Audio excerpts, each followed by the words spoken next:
तो ये हमारे पास में सर्किट है।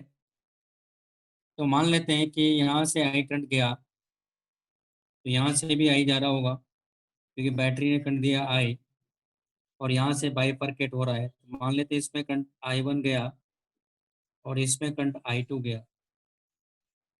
यहाँ से जब आई करंट गया तो इसका मतलब यहाँ से बाइफरकेशन हो रहा है, तो जंक्शन पॉइंट है। तो I इक्वल टू क्या होगा यहाँ, I1 प्लस I2। ओके, यहाँ से I1 गया, यहाँ से I2 आया। अब इसमें मान लेते हैं, यानी इसमें मैंने मान लिया कि I3 गया, मान लो। ठीक है, इसमें कितना जा रहा होगा फिर, क्योंकि यहाँ से I1 आया तो इसका मतलब I1 माइनस I3 गया, क्योंकि यहाँ से फिर बाइफरकेशन होगा। तो मैंने अगर I3 मान लिया, इसका मतलब यहाँ से I1 आ रहा था, इसमें कितना गया फिर, I1 माइनस I3 गया। यहाँ से I3 आया, यहाँ से I2 आया, तो इसमें ब्रांच में करंट कितना जाएगा अब यहाँ, तो जाएगा I2 प्लस I3 ना। इसमें I2 प्लस I3, वहाँ से I1 माइनस I3 आ रहा है, यहाँ से I2 प्लस I3 आ रहा है, यानी इसमें करंट कितना गया, इसका मतलब इसमें करंट गया I1 प्लस I2।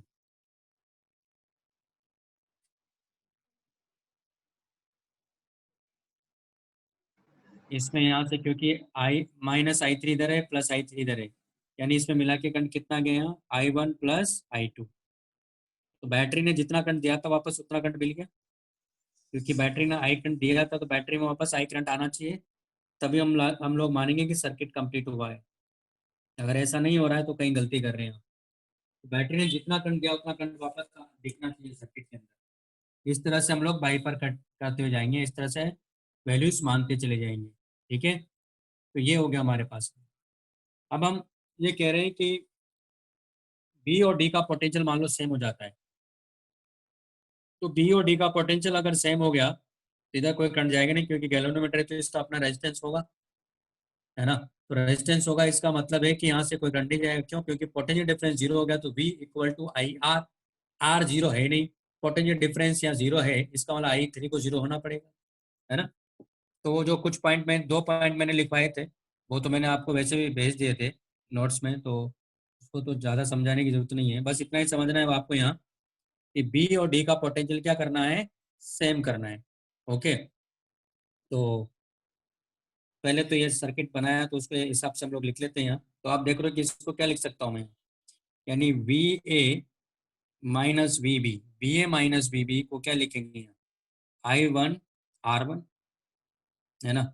उसी तरह यहाँ V A minus V D, V A minus V D, तो करंट कितना रहा इसमें I2, ये हो जाएगा I2 R3, इक्वेशन नंबर 1।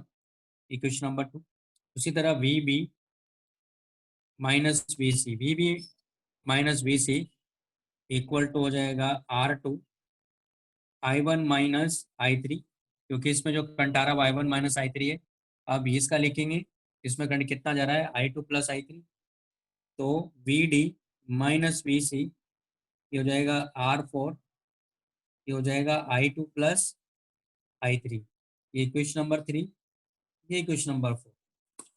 ठीक है, if V B equal to V D है, तो आप देखोगे कि I3 क्या हो जाएगा, जीरो हो जाएगा। क्लियर है, तो I3 जीरो हो गया तो हमारे पास ये इक्वेशन क्या हो जाएगी, यानी ये वाली इक्वेशन क्या हो जाएगी, तो फ्रॉम इक्वेशन 3, तो ये हो गया हमारे पास में V B minus V C equal to R2 minus मतलब इंटू I1 माइनस जीरो। ये हो गया V B minus V C equal to R2 I1। ठीक है, अब है हमारे पास में इक्वेशन नंबर 4। फ्रॉम इक्वेशन 4, तो वी डी माइनस वी सी, तो ये तो कितना हो जाएगा 4, और ये हमारे पास में I2 प्लस जीरो, तो V B minus V C equal to क्या हो गया R4 I2। Equation number 5, equation number 6। अब आप इन दोनों इक्वेशन को देखो, है ना। तो इन दोनों इक्वेशन को अगर आप देखते हो दोनों इक्वल है, तो सिंस 5 इक्वल टू क्या है, यहाँ 6 है, तो हमारे पास आ गया R2 I1 equal to R4 I2, यानी I1/I2, I1/I2 इक्वल टू क्या हो गया, R4/R2। ये हो गया हमारे पास में इक्वेशन नंबर 7। अब आप देखो कि इन दोनों इक्वेशन को देखेंगे हम लोग, तो इसमें तो कोई दिक्कत ही नहीं है, तो VA-VB इक्वल टू I1R1, ये क्या हो जाएगा, VA-VB हो जाएगा ना, क्योंकि VB इक्वल टू VD है, और ये इक्वल टू क्या हो गया हमारे पास में, I2R2, सॉरी R3। तो ये हमारे पास में इक्वेशन हो गई 8 और ये 9। तो क्या है, इसके तो लिखने की जरूरत नहीं है, इसी को ऐड कर लेते हैं हम लोग। तो आप देखो यहाँ सिंस 1 इक्वल टू क्या है, यहाँ 8 है, तो I1R1 इक्वल टू क्या हो गया हमारे पास में, I2R3, और I1/I2 इक्वल टू क्या हो गया, R1। ये इक्वेशन नंबर हो गई 9। तो आप देख रहे हो कि इक्वेशन 7 और 9 दोनों इक्वल है, तो सिंस 9 इक्वल टू 7, तो हमारे पास क्या आ गया, R4/R2 इक्वल टू R3/R1, यानी हो गया R1/R2 इक्वल टू R3/R4। इसको ऐसा भी लिख सकते हैं हम लोग, तो R1/R2 इक्वल टू R3/R4। इसका मतलब क्या होगा, देखो R1/R2 इक्वल टू R3/R4, आप ऐसे भी कर सकते हो, देखो R1/R3 इक्वल टू R2/R4। देखो कैसे, इसी क्वेश्चन में देखो R3 को नीचे ले जाओ, तो आप इसको ऐसे भी लिख सकते हो ना, R1/R3 इक्वल टू R2/R4। आप ऐसे भी लिख सकते हो, यानी R1/R3 इक्वल टू R2/R4। ठीक है, तो अगर ये कंडीशन हमारी फुलफिल होती है, अब हम लोग जब क्वेश्चन करेंगे तब की बात बता रहा हूँ, तो पहले ये कंडीशन देखेंगे, अगर ये फुलफिल हो रही है, इसका मतलब हुआ कि बी और डी का पोटेंशियल क्या हो गया, सेम हो गया, तो यहाँ गैल्वेनोमीटर हो या रजिस्टर हो, इनको हटा देंगे यहाँ से। आगे बस में ये ध्यान रखना है। तो देखो कैसे क्वेश्चन ले लेते हैं, तो श्योर क्लियर होगा आप लोगों को।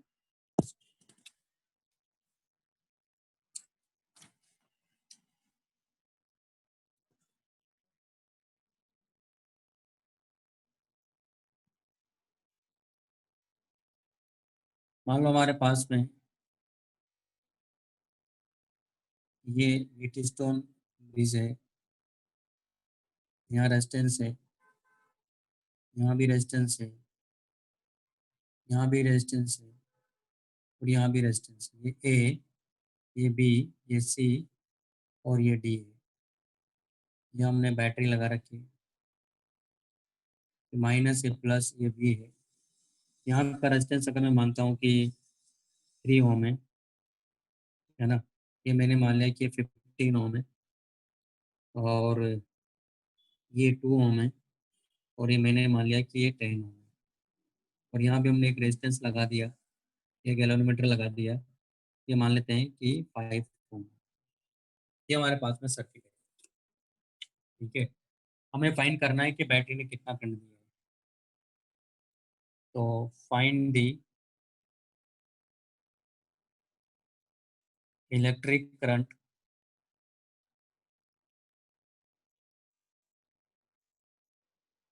flowing through the battery.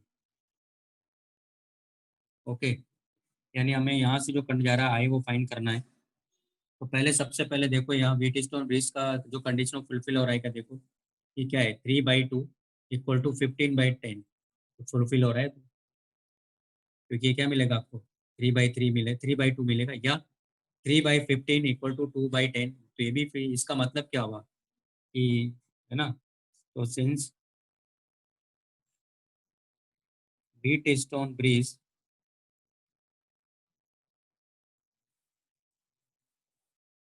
In balanced condition,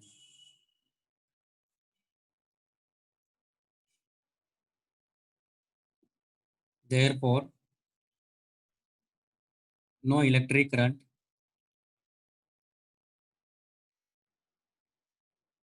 in the branch BD। ठीक है, तो यहाँ क्या हो जाएगा सर्किट अब हमारे पास में ये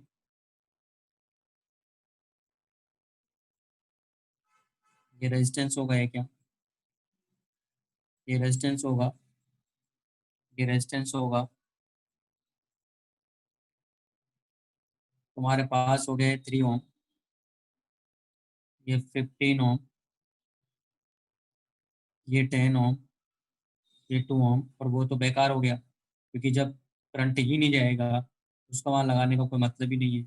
ये ए, ये बी, ये सी और ये डी, और इसका मैंने मान लिया कि ये हमारे पास में मान लो 15 वोल्ट है। तो ये प्लस है, ये माइनस है, और वी नॉट इक्वल टू मान लिया हमने 15 वोल्ट है। तुम्हें तो करंट बताना है। तो आप देखो कि दोनों किस में हो गए। मान लेते हैं कि करंट आई नोट जा रहा है, तो ये दोनों किस में हो गए, सीरीज में हो गए। सीरीज में हो गया तो ये क्या दे देगा आपको, ये हो गया 18, और आप देख रहे हो कि ये मिला के कितना हो गया, ये 12 हो गया। और ये बैटरी हमारी इस तरह से लगी हुई है, ये माइनस है प्लस, ये 15 वोल्ट है।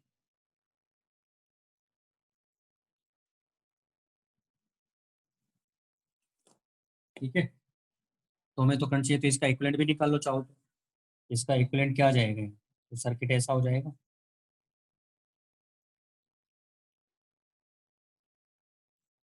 ये माइनस से प्लस है 15 वोल्ट, यहाँ से जो करंट जा रहा है वो आई नोट है। तो आर इक्विवेलेंट कैसे निकालेंगे हम लोग, क्योंकि पैरेलल में 1/18 प्लस 1/12 इक्वल टू 1/R हो जाएगा। तो इसका एलसीएम क्या ले सकते हो आप यहाँ,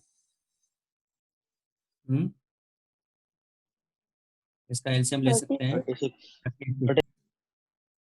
कितना हो गया, 2 + 3, यानी हमारे पास में आर इक्वलेंट आ गया 36/5। तो यहाँ से जो करंट आ जाएगा वो कितना आ जाएगा, यानी सर्किट बनाओगे तो -15 plus I not R equal to 0 ना। तो 15 equal to I no R not की वैल्यू कितनी है, 36/5 इंटू आई नॉट, यानी आई नॉट आ गया हमारे पास में कितनी बार जाएगा देखो,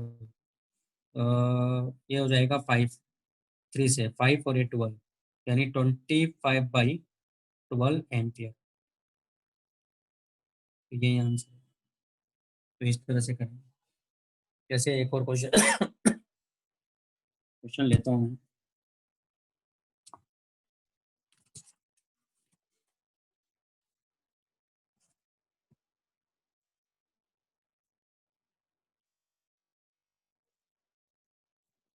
ऐसा एक सर्किट अपने को दिया है,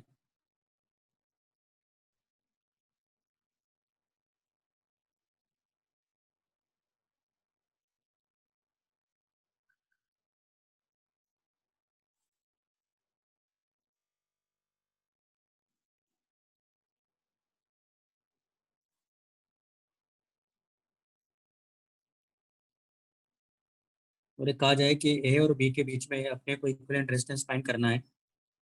ये हमारे पास में मान लो 3R है, ये भी 3R है, ये 4R है, और ये R है, ये R है, और ये 3R है। हमारे पास में ऐसा सर्किट दिया हुआ है, या R ले लेते मान लो, कोई दिक्कत, मैंने 4R ले लिया।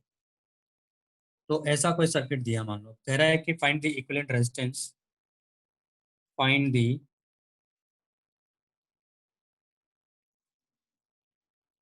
इक्विवेलेंट रेजिस्टेंस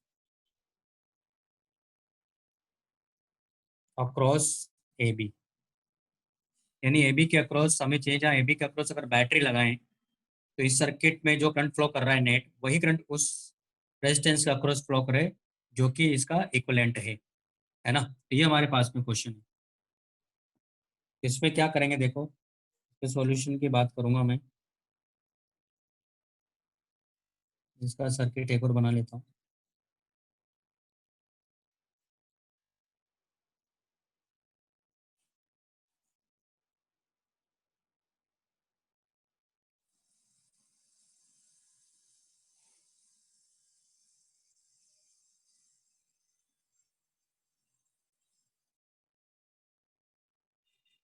तो हमारे पास में 3 आ रहे, ये 4 आ रहे, ये आ रहे, ये आ रहे, ये 3 आ रहे और ये 3 आ रहे।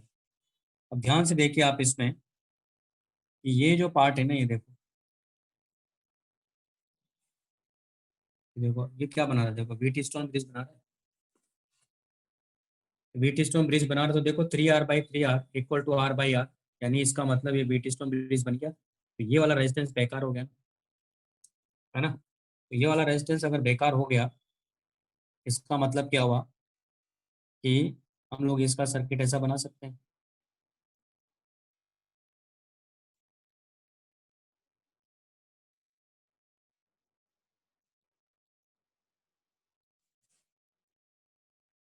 क्योंकि उस रेजिस्टेंस को क्या करोगे, आप रिमूव कर दोगे। तो ये ए और ये बी है। ये कितना हो गया हमारे पास में, 3R। ये भी कितना हो गया, 3R। ये कितना है, R। ये भी कितना है, R। और ये भी कितना हो गया, 3R। ये बेकार हो गया। क्यों? क्योंकि अभी हमने देख लिया ना, ये व्हीटस्टोन ब्रिज बन रहा है, तो ये इसका और इसका पोटेंशियल क्या हो गया, यहाँ सेम हो गया। क्यों? क्योंकि जो कंडीशन है वो फुलफिल हो रही है। इसका मतलब इस पॉइंट का पोटेंशियल क्या हो गया, यहाँ सेम हो गया, तो ये बेकार हो जाएगा।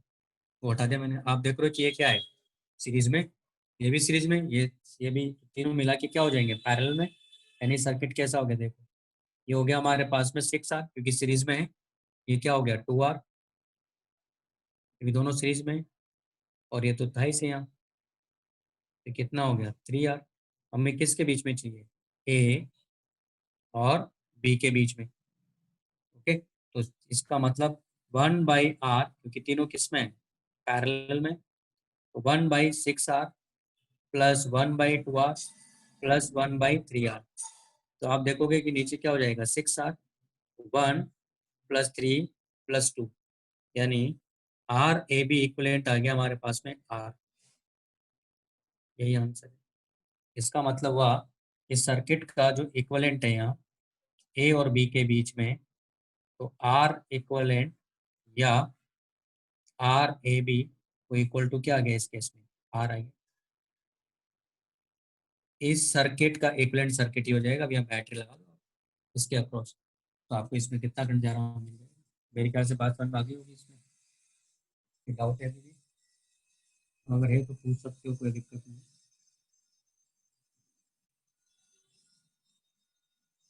भाई ठीक है। हम्म। हाँ सर। हाँ सर। हाँ सर।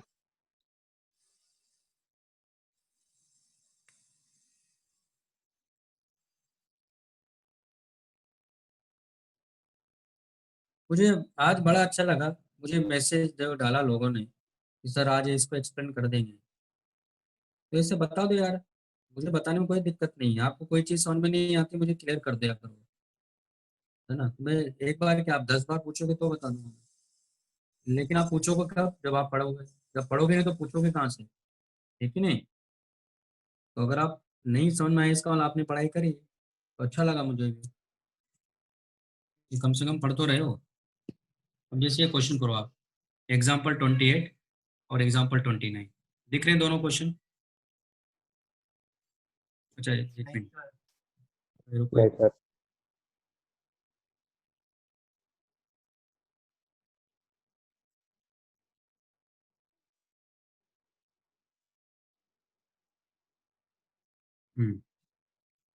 ये क्वेश्चन करो,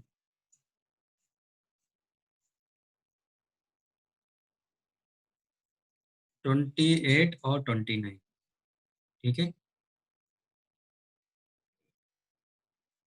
1 मिनट, कोई तो अभी रुको।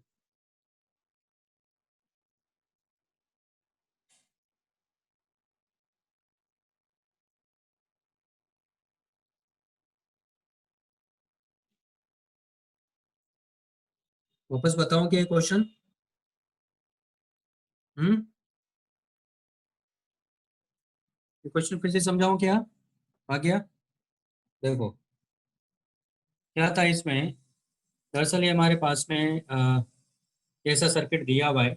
इसने कहा कि ए और बी के अक्रॉस अपने को potential difference, sorry, equivalent resistance find करना है। क्या फाइंड करना है, इक्विवेलेंट रेजिस्टेंस क्या होगा इस सर्किट का। तो आप देख रहे हो कि ये वाला जो पार्ट है, जैसे मैंने ये बनाया, ये पूरा पार्ट आप देखो, ये व्हीटस्टोन ब्रिज बन रहा है कि नहीं बन रहा है? ये व्हीटस्टोन ब्रिज की तरह ही ये पूरा पार्ट देखो आप। ठीक है। इसका मतलब इस, अब आप व्हीटस्टोन ब्रिज बन रहा है तो देखो कैसे बन रहा है, लेकिन ये 3R है, ये 3R है, ये R है। इसका मतलब व्हीटस्टोन ब्रिज क्या है, यहाँ बैलेंस कंडीशन में दिया हुआ है, क्योंकि 3R/R इक्वल टू 3R/R, या 3R/3R इक्वल टू 3R, मतलब R/R, 1/1 आ रहा है ना। तो इसका मतलब इस पॉइंट इस पॉइंट का पोटेंशियल क्या हो गया, सेम हो गया, तो इसको रिमूव कर देंगे ना हम लोग यहाँ से। इसको रिमूव कर दिया, सर्किट ये बन जाएगा हमारे पास। मैंने वहां से रिमूव कर दिया, तो अब आप देखो ये दोनों किस में आ गए, सीरीज में, और ये दोनों किस में है, ये भी सीरीज में। सर्किट ऐसा बन जाएगा ना। और हमें ए और बी के बीच में चाहिए। ठीक है, तो हमारे पास फिर ऐसा है। ओके, चलो क्वेश्चन करो।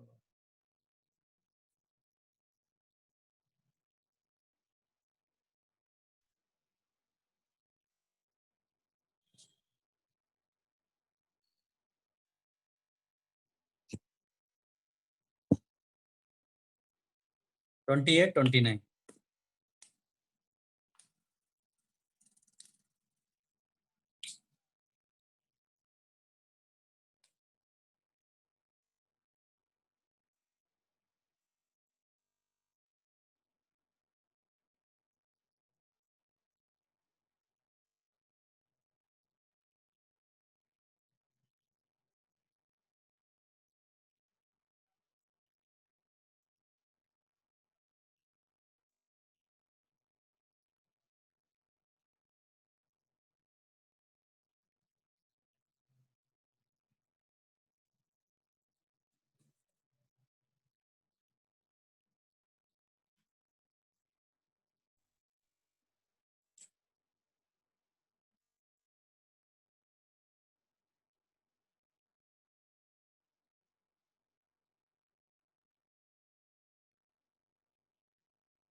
हो गया।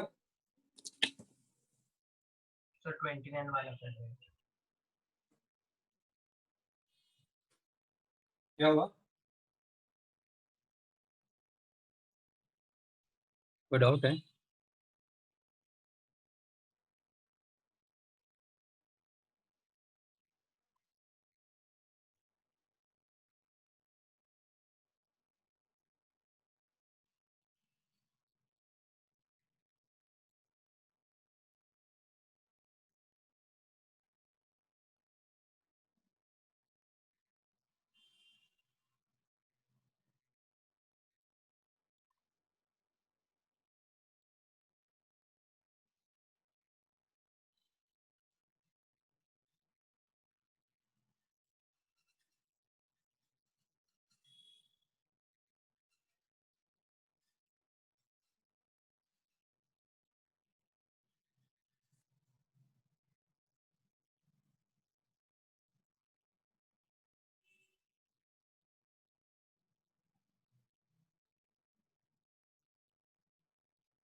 हो गया क्वेश्चन? नहीं सर।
हो गया ना? हाँ सर। तो कैसे करेंगे भाई? 28 तो सबसे बन गया होगा, मुझे कोई डाउट ही नहीं होना चाहिए। उसमें तो हटा दो, 20 ओम वाला रेजिस्टेंस हटा दो।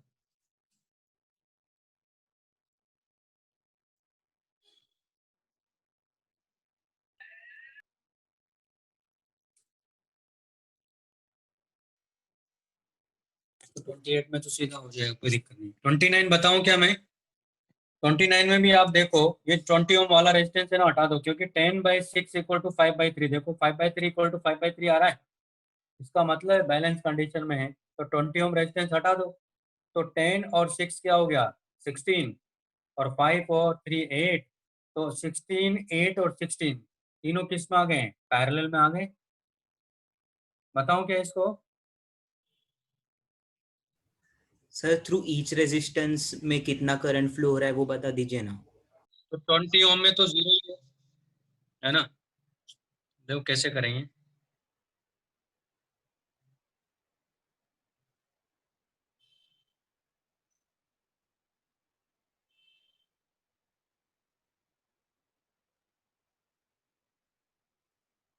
ये हमारे पास में सर्किट ऐसा दिया है, इसमें ये 10 ओम है, ये 6 ओम है, ये 20 ओम है, ये 3 ओम है, ये 5 ओम है, और ये जो दिया अपने को ये 16 ओम है। और उसके बाद 60 वोल्ट की बैटरी इसने लगाई है यहाँ, और एक इसका अपना इंटरनल रेजिस्टेंस भी दिया है जो कि 1 ओम है। तो ये कह रहा है कि फाइंड इक्विवेलेंट रेजिस्टेंस, वो निकाल लेंगे, and current in each resistance बताना है।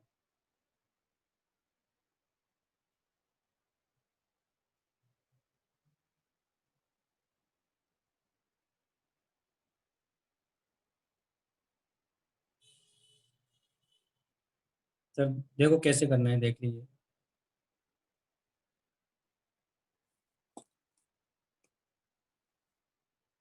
ये हमारे पास में है, तो आप देख रहे हो कि ये तो वीटी स्टोन बेस बन रहा है। देखो ये वाला पार्ट तो,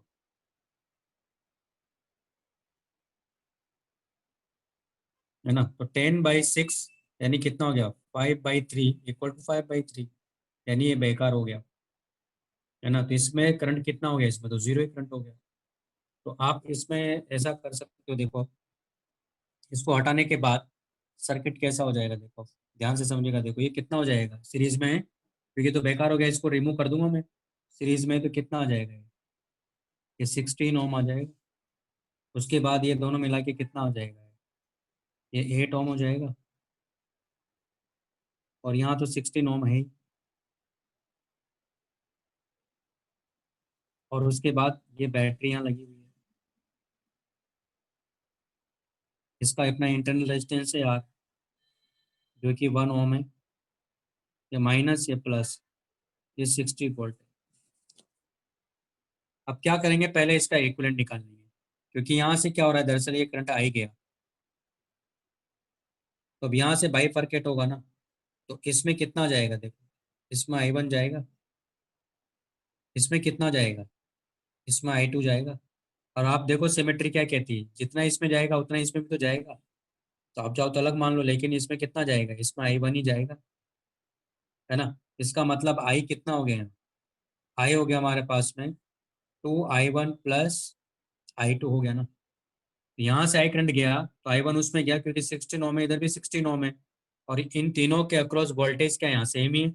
इसका मतलब क्या हुआ? तीनों के अक्रॉस वोल्टेज सेम है, तो जितना करंट उसमें होगा उतना इसमें भी होगा। हाँ, इसमें अलग होगा। अब पहले इन तीनों का इक्विवेलेंट निकाल लेते हैं, तो अपने को आई मिल जाएगा। इन तीनों का इक्विवेलेंट क्या हो जाएगा यहाँ पे? मान लेता हूँ ये पॉइंट ए और ये पॉइंट बी है। तो आर ए बी मुझे फाइंड करना है। तो ये कितना है? 1/16 प्लस 1/8 प्लस 1/16, 1/16 प्लस 1/8 प्लस 1/16। तो आप ये देखो कि कितना आ गया है। ये तो 4 आ गया आंसर इसका। तो कितना आ जाएगा देखो, 16 एलसीएम लेंगे, 1 प्लस 2 प्लस 1, कितना आ गया? 1/4। यानी हमारे पास R A B equal to आ गया 4 ओम। तो हमारे पास सर्किट कैसा हो गया, देखो ये 4 ओम हो गया और ये बैटरी है और ये इंटरनल रेजिस्टेंस है। तो ये 1 ओम है, ये माइनस, ये प्लस, ये 60 वोल्ट है, ये 4 ओम है। अब आप देखो इस सर्किट के अंदर टोटल रेजिस्टेंस कितना है, नहीं तो इसको सोल्व ही कर लो ऐसे। यहाँ कितना करंट फ्लो कर रहा है इसमें, आई क्या लिखोगे, -60 प्लस 4i प्लस 1 × i और इक्वल टू क्या हो जाएगा 0, क्योंकि करंट इसमें से आई गया, वापस आई आना चाहिए सर्किट के अंदर।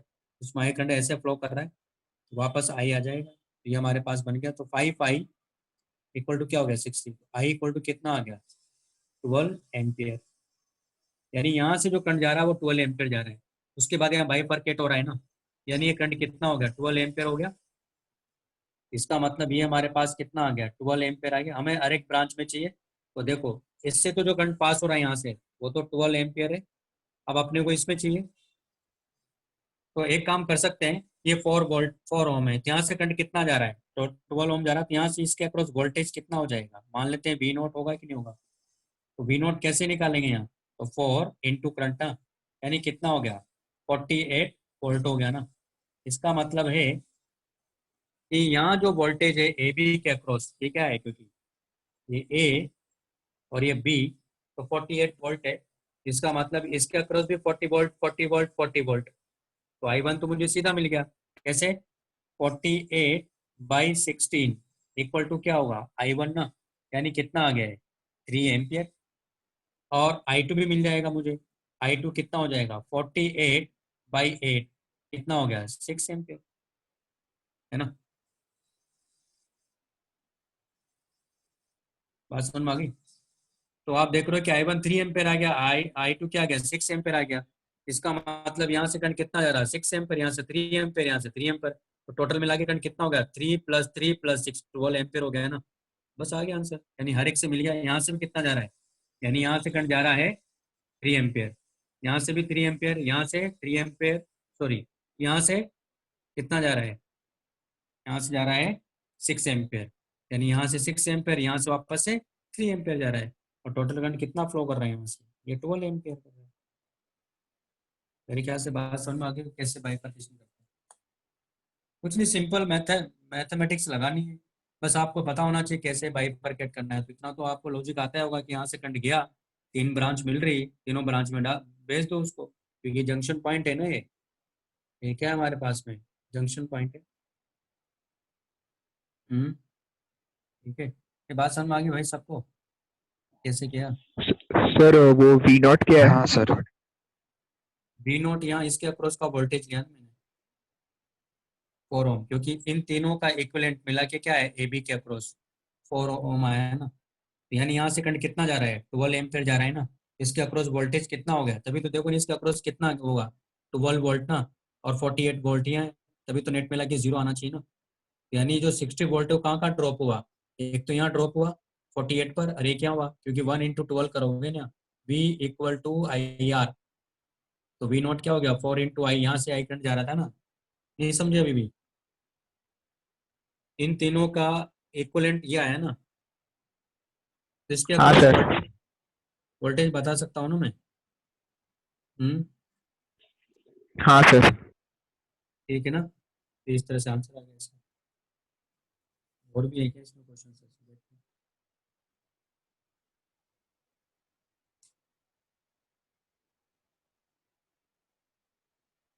अब जैसे ये भी करो 30 31।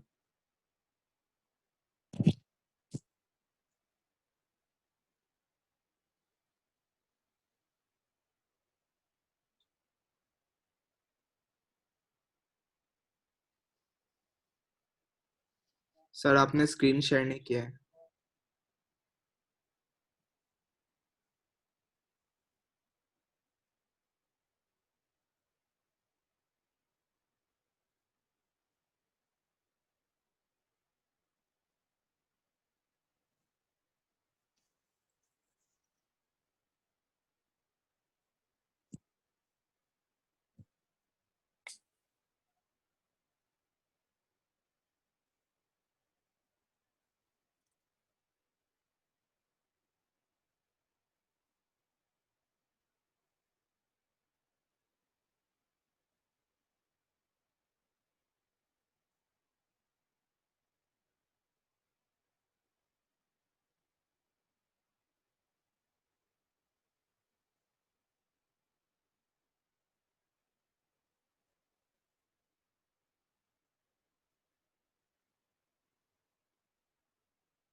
हो गया?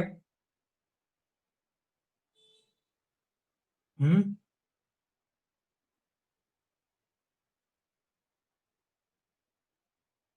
हो गया क्या दोनों क्वेश्चन? हाँ सर। बताओ क्या कैसे करना है बाकी लोगों का? सर 1 मिनट दूसरा चल रहा है।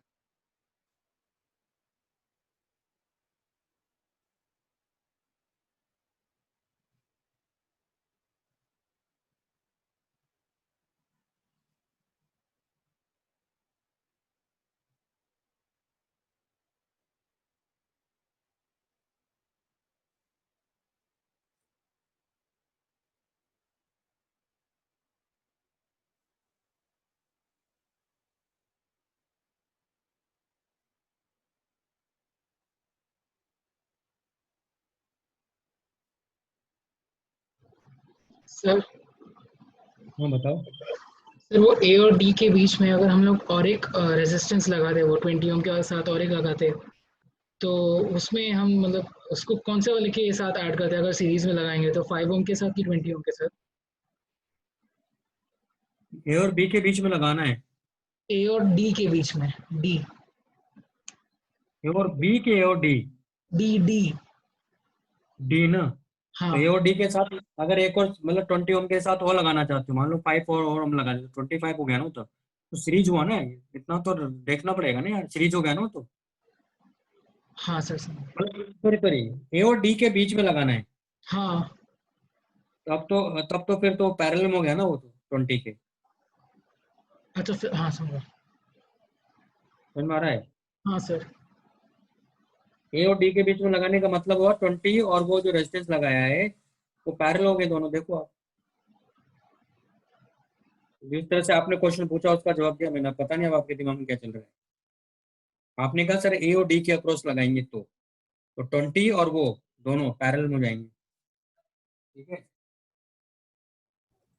सर सर 30 हाँ भाई। बताएंगे क्या प्लीज? हाँ बताते हैं।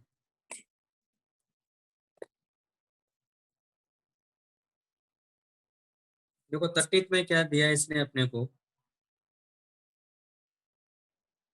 हमारे पास में एक ऐसा इसने सर्किट बना के दिया हुआ है और पूछ रहा है कि इक्विवेलेंट रेजिस्टेंस बताओ।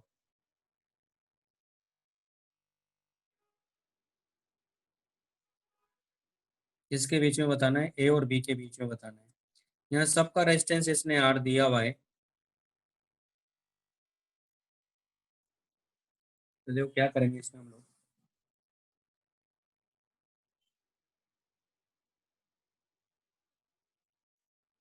ये हमारे पास में सर्किट दिया है। अब आप देखो कि मैं क्या करूँगा यहाँ, इस पॉइंट को मैंने मान लिया सी है और इस पॉइंट को मैंने मान लिया कि डी है। अब मैं सर्किट को रीड्रॉ करूँगा।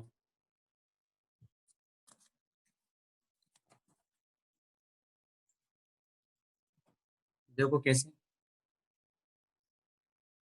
ये मैंने मान लिया कि ये ए पॉइंट है और ये मैंने मान लिया कि बी पॉइंट है, और सी मैंने यहाँ मान लिया और डी मैंने यहाँ मान लिया, क्योंकि सी और ए ये तो इक्वल हो ही नहीं सकते हैं क्योंकि बीच बीच में रेजिस्टेंस आ गए।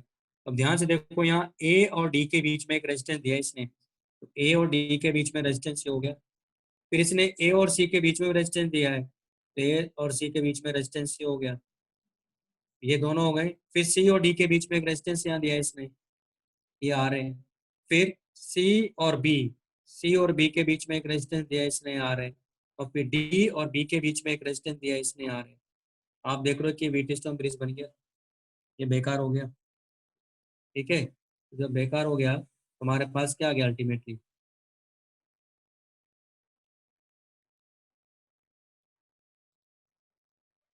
ये ए और ये बी, ये आर है, ये आर है, ये आर है, ये आर है, तो मिला के कितना हो गया? 2R और ये 2R, यानी अल्टीमेटली क्या हो गया? 1/2R प्लस 1/2R, और ये इक्वलेंट होगा RAB, यानी इक्वल टू आ गया 1/R। तो RAB इक्वल टू आ गया R, ये आंसर है।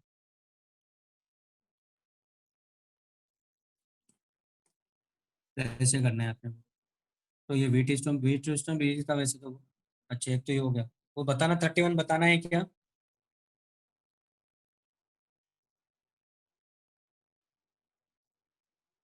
थर्टी वन नहीं बताना, मतलब हो गया हो। कर लिया सब लोगों ने 31? हाँ सर। हाँ सर। हाँ सर। सत्यम आपने कर लिया?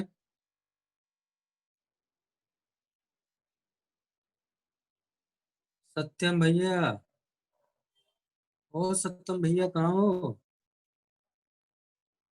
सत्यम भैया सोने चले गए। सोमिली आपने कर लिया?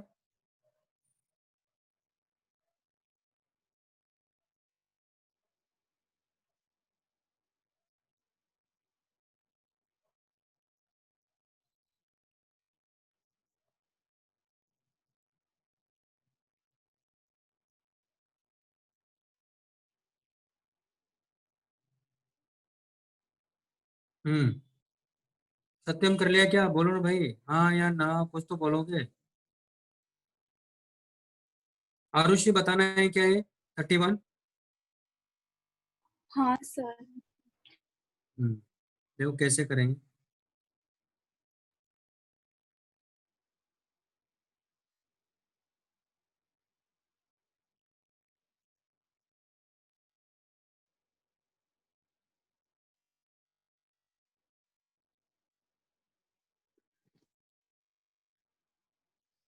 थर्टी वन में कह रहा है कि सी और डी के अक्रॉस में करंट ही नहीं जा रहा है। इसका मतलब क्या हुआ? क्योंकि सी और डी के अक्रॉस रेजिस्टेंस तो लगा रखा है। इसका मतलब ये हुआ कि सी और डी के अक्रॉस पोटेंशियल डिफरेंस क्या हो गया? जीरो। मतलब वी सी इक्वल टू क्या हो गया? यहाँ वी डी हो गया। यहाँ इस केस में क्या हो जाएगा देखो।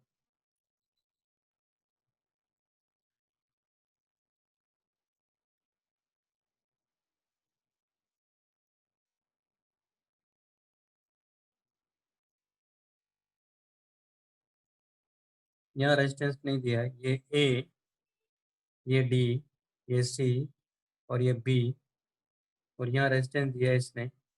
ये आर अपने को फाइंड करना है।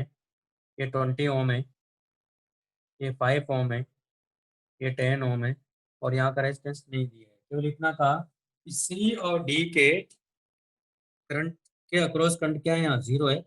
इसका मतलब उनके अक्रॉस वोल्टेज क्या है? जीरो है। यहाँ करंट ही नहीं है, इसका मतलब क्या हुआ कि V C equal to V D हो गया। और V C equal to V D होगा तो करंट जा ही नहीं रहा। इसका मतलब दोनों पॉइंट क्या हो गए? उस पर हो गए, सेम पोटेंशियल पर हो गए। V C equal to V D, क्योंकि करंट नहीं जाने का मतलब है इन दोनों का पोटेंशियल सेम हो जाना। इसका मतलब इसमें करंट नहीं जा रहा है, इसका मतलब दोनों पॉइंट सेम हो गए। दोनों पॉइंट सेम हो गए, इसका मतलब क्या हुआ? आप देखो व्हीटस्टोन ब्रिज बन गया ना, तो व्हीटस्टोन ब्रिज बन गया तो ये क्या हमारे पास में? R1, ये R3, ये R2, ये R4 है ना। ये क्या है हमारे पास में देखो, ये R1 है, ये R3 है, ये R2 है, और ये R4 है। हमारे पास कंडीशन क्या था? R1/R2 equal to R3/R4। R1 कितना है? 20, R2 कितना है? R3 कितना है? 5, ये कितना है? 10। इसका मतलब कितनी बार गया? 2। तो R इक्वल टू कितना हो गया? 40 ओम। ये आंसर है। बात समझ में आ गई क्या क्या मैंने? तो ये वीट स्टोन ब्रिज बन गया था। क्यों? क्योंकि ये तो हमने पढ़ा ही है कि दोनों का पोटेंशियल सेम होने का मतलब इसमें करंट नहीं गया। इसका मतलब ये वीट स्टोन ब्रिज क्या हो रहा है? बैलेंस कंडीशन में है। R इक्वल टू 40 ओम हो गया। ये पॉइंट क्लियर है अब सबको? आरुषि क्लियर है? हाँ सर। सत्यम आपको क्लियर है? Hello hello. हम्म। सर आवाज आ रही है? हाँ आ रही है। हाँ सर, हाँ क्लियर है। हम्म।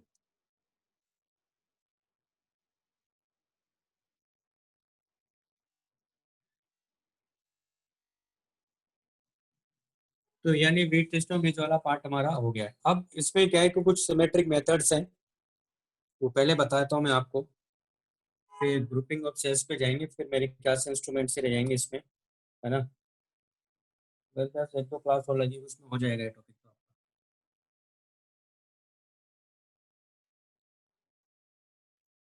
तो नेक्स्ट पार्ट है इसमें सिमेट्रिकल मेथड्स।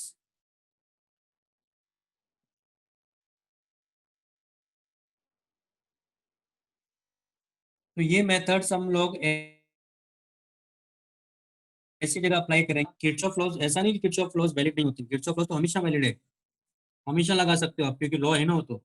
लेकिन कुछ क्वेश्चंस ऐसे होंगे जो कॉम्प्लेक्स होंगे, तो कॉम्प्लेक्स सर्किट में हम लोग इन मेथड्स को यूज करेंगे, सिमेट्रिकल मेथड्स, ठीक है।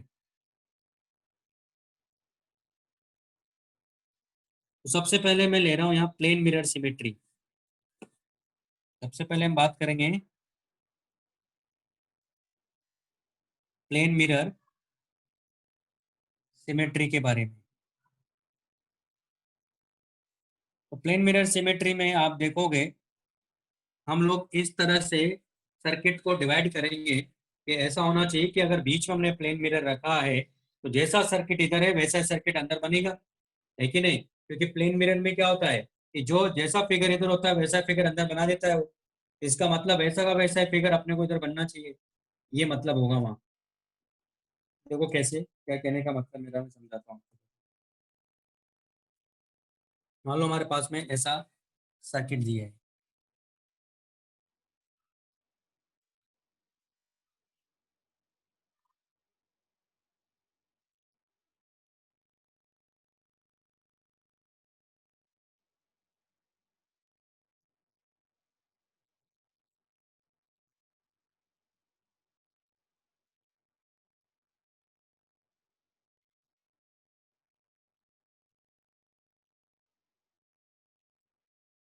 जैसे सर्किट है हमारे पास में, ये हमारे पास में ए पॉइंट है, ये हमारे पास में बी पॉइंट है।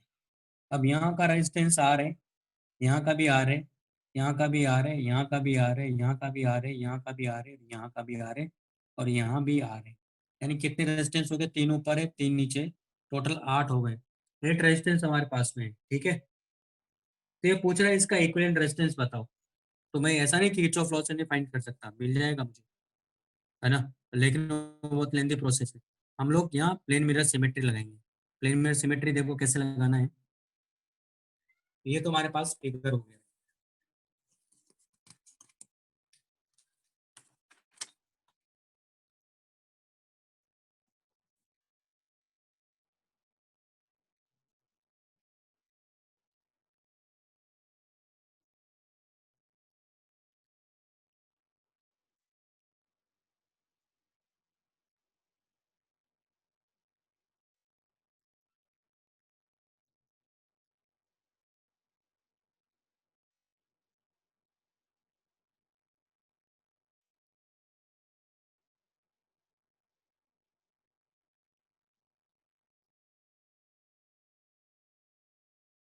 होगा कि सर ये वेटिस्टोन ब्रिज बन गया है ना?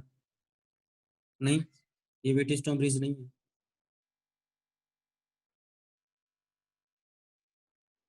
क्योंकि जब वेटिस्टोन ब्रिज बनना था तो ये वाला पॉइंट किसी से कनेक्ट नहीं कर रहा था। और नहीं समझ में आता तो फिगर को तुरंत देखा करो।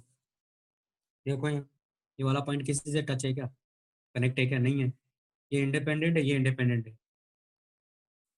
तो यहाँ देखो ये यहाँ टच हो रहा है, तो इसका मतलब आप इसको वेटिस्टोन ब्रिज नहीं बोल सकते हो। सारी बात समझ में, ये ध्यान रखना है। कुछ बुद्धि अपनी भी लगाओगे, लगाओगे नहीं लगाओगे? भाई जैसा फिगर बताया मैंने वैसे तो बता ही दिया, नहीं भी बताता तो भी आपको अपनी बुद्धि लगा लेना चाहिए था कि ये वेटिस्टोन ब्रिज नहीं हो सकता। अब इसमें प्लेन मिरर सिमेट्री लगाऊंगा मैं, तो क्या करूंगा, इन दोनों के अक्रॉस मुझे चाहिए, ए और बी के अक्रॉस मुझे इक्विवेलेंट रेजिस्टेंस चाहिए। क्या चाहिए? ये दरअसल किसके लिए चाहिए अपने को? इक्विवेलेंट रेजिस्टेंस के लिए। जब भी हम लोग इस तरह की सिमेट्रिक मेथड्स लगाएंगे वो किसके लिए बता रहा हूँ मैं कि इक्विवेलेंट रेजिस्टेंस क्या होगा, है ना। तो ये अपने को फाइंड करना है इसमें इक्विवेलेंट रेजिस्टेंस क्या होगा। तो क्या करना होता है, ए और बी के ये जो है ना, ये सिमेट्री देखो आप इसमें कैसे। तो क्या करेंगे, इस ए और बी को मिलाने वाली लाइन के परपेंडिकुलर हम लोग क्या करते हैं, मिरर को रखते हैं। तो मिरर को मैं यहाँ रखूंगा।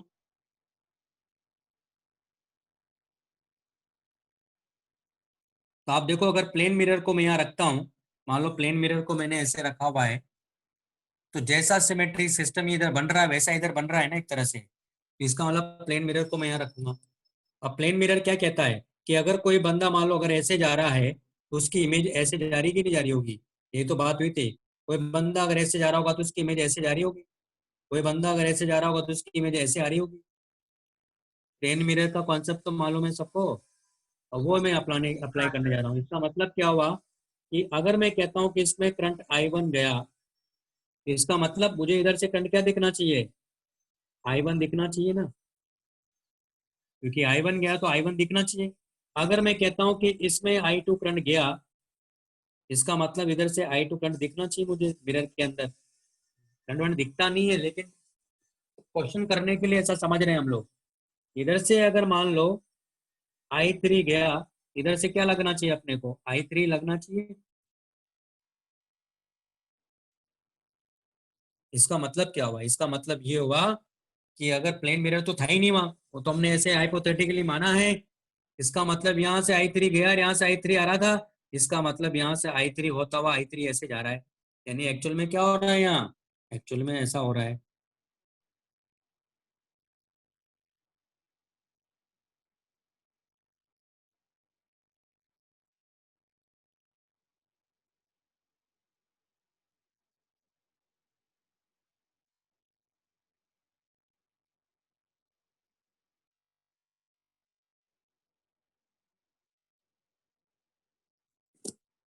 एक्चुअल में ऐसा हो रहा है कि यहाँ से जो करंट गया I1, क्योंकि अपने को क्या लग रहा था I1 गया तो I1 इधर जा रहा है, इसका मतलब I1 यहाँ से होता हुआ I1 यहाँ आ रहा है। क्योंकि जब आप बैटरी लगाओगे तो बैटरी तो ऐसे लगाओगे ना, और बैटरी जब ऐसे लगाते हो तो इसका मतलब थोड़ी इधर से भी I1 जा रहा है, इधर से भी I1 जा रहा है, ऐसा होता है क्या, ये मतलब थोड़ी है। वो तो समझाने के लिए मैंने प्लेन मिरर लगा के मैं कह रहा कि अगर इसमें I1 गया तो इसमें I1 जा रहा होगा। एक्चुअल में वो ऐसा है, I1 गया तो I1 इधर आ रहा है, इसका मतलब इस ब्रांच में करंट ही नहीं गया। उसी तरह यहाँ से देखो, अगर I2 गया यहाँ से, इसका मतलब I2 इधर निकल गया। इसमें भी I3 गया, इसका मतलब यहाँ से I3 इधर निकल गया, इसका मतलब ये ब्रांच बेकार हो गई। यानी इसमें कोई करंट जाएगा ही नहीं, क्योंकि गया ही नहीं। देखो ना, यहाँ से I1 जाता हुआ I1 इधर निकल गया, I2 जाता हुआ सीधा निकल गया। इसका मतलब ये हुआ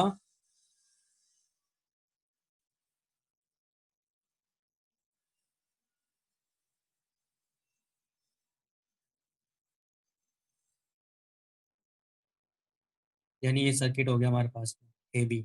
यानी ये रेजिस्टेंस R, ये रेजिस्टेंस R, और यहाँ भी दो रेजिस्टेंस है, यहाँ भी R, यहाँ भी R, यहाँ भी R, यहाँ भी R। यानी ये क्या हो गए, 2R, 2R और 2R। यानी सबके सबके इसमें आ गए, पैरेलल में आ गए।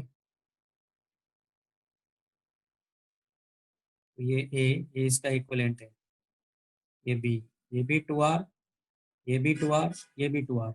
यानी RAB इक्विवेलेंट कितना आ गया, 1/2R plus 1/2R plus 1/2R, यानी 3/2R। इसका मतलब हुआ कि RAB आ गया 2R/3। ये इसका आंसर है। ये बात समझ में आई पहले हाँ सर। तो इस तरह से करेंगे। देखो इसमें क्या हो रहा है, हमारे पास में ये सर्किट दिया हुआ था, तो हमारे पास कुछ सिमेट्रिक मेथड्स हैं, उससे हम लोग आंसर निकाल सकते हैं। ऐसा नहीं कि किरचॉफ से नहीं आएगा, किरचॉफ से भी आ जाएगा, और इसमें ऑटोमेटिकली यहाँ करंट क्या हो जाएगा, जीरो। लेकिन वो तो बहुत लेंथी प्रोसेस है, तो बहुत लंबा चला जाएगा। मैंने क्या किया कि आप देख रहे हो कि कॉन्सेप्ट ये है कि इन दोनों के बीच में निकालना है, तो इन दोनों को कनेक्ट कर लाइन के परपेंडिकुलर हम लोग क्या करेंगे, प्लेन मिरर रखेंगे हमेशा। और इस तरह से प्लेन मिरर रखें कि जैसा फिगर इधर बन रहा है वैसा इधर है। देखो आप, है कि नहीं, मान लो अगर ये फिगर नहीं होता, केवल प्लेन मिरर में यहाँ रखता, तो ऐसा कैसा फिगर उसके अंदर दिखता कि नहीं दिखता। पहले तो प्लेन मिरर को ऑब्जर्व करो कैसा होता है। भाई आप अपनी शक्ल देखते हो तो क्या हो जाती है, टेढ़ी मेढ़ी हो जाती है, नहीं होती है ना। आपकी हाइट क्या बढ़ जाती है या छोटी हो जाती है, नहीं, जैसे हो वैसे ही रहती है ना। तो इसका मतलब प्लेन मिरर का कॉन्सेप्ट ही वही है। तो यहाँ भी वही कॉन्सेप्ट मैं यहाँ यूज कर रहा हूँ। यानी हाइपोथेटिकली माना है ही नहीं, यहाँ प्लेन मिरर तो है ही नहीं, एग्जिस्ट नहीं कर रहा है। तो मैंने मान लिया कि इनके इस एबी के परपेंडिकुलर मैंने प्लेन मिरर को रख दिया। अब यहाँ प्लेन मिरर रखने के बाद हमने देखा कि अगर कोई ऑब्जेक्ट इधर आ रहा होता तो उसकी इमेज इधर जा रही होती ना, कोई ऑब्जेक्ट अगर इधर जा रहा होता तो उसकी इमेज ऐसे जा रही होती।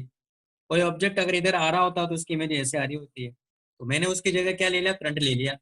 करंट दिखता तो है नहीं, लेकिन समझने के लिए मैंने मान लिया कि I1 इधर जा रहा है, इसका मतलब I1 ऐसे जा रहा होगा। अगर इसमें मैंने कहा I2 आ रहा है, इसका मतलब I2 ऐसे जा रहा होगा इसमें। अगर मैं कहता हूँ I3 ऐसा आ रहा है, इसका मतलब I3 इसमें ऐसा आ रहा होगा। इसका मतलब प्लेन तो मिरर तो है नहीं यहाँ। इसका मतलब अगर ये I1 है, इसका मतलब ये I1 होता हुआ I1 होता यहाँ चला गया ना, यहाँ से I2 होता हुआ I2 चला गया, यहाँ से I3 होता हुआ I3 चला गया। यानी एक्चुअल में ये सिचुएशन है। इसका मतलब ये दोनों बेकार हो गए, दोनों रेजिस्टेंस क्या हो गए यहाँ, बेकार हो गए, क्योंकि इसमें करंट गया ही नहीं, क्योंकि I1 यहाँ से आता हुआ I1 इधर निकल गया, I2 यहाँ से आता हुआ इधर निकल गया, भाई परकेट ही नहीं हुआ वो। इसका मतलब इस दोनों रेजिस्टेंस का क्रॉस करंट क्या हो गया, जीरो हो गया। उन दोनों को क्या करेंगे, रिमूव कर देंगे। और ये कॉन्सेप्ट हमें आता ही है, दोनों सीरीज में, ये भी सीरीज में, ये भी सीरीज में, और तीनों मिला के फिर किस में आ गए, पैरेलल में आ गए। ऐसा करना है। पॉइंट क्लियर है? ठीक है, ओके, चलो नेक्स्ट।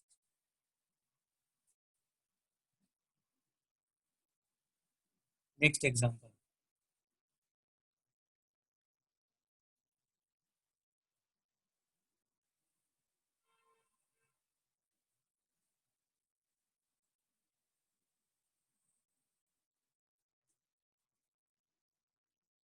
यहाँ भी रेजिस्टेंस है,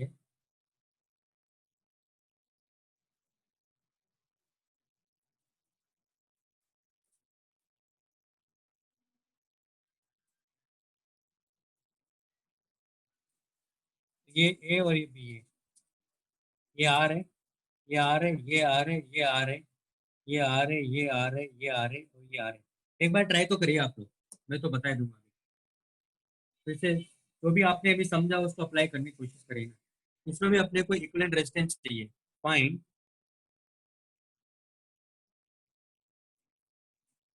equivalent resistance across A B. करिए।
हो गया।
सर आप म्यूट हो। तो ये हमारे पास में क्वेश्चन है ना, हमें इसका इक्विवेलेंट चाहिए।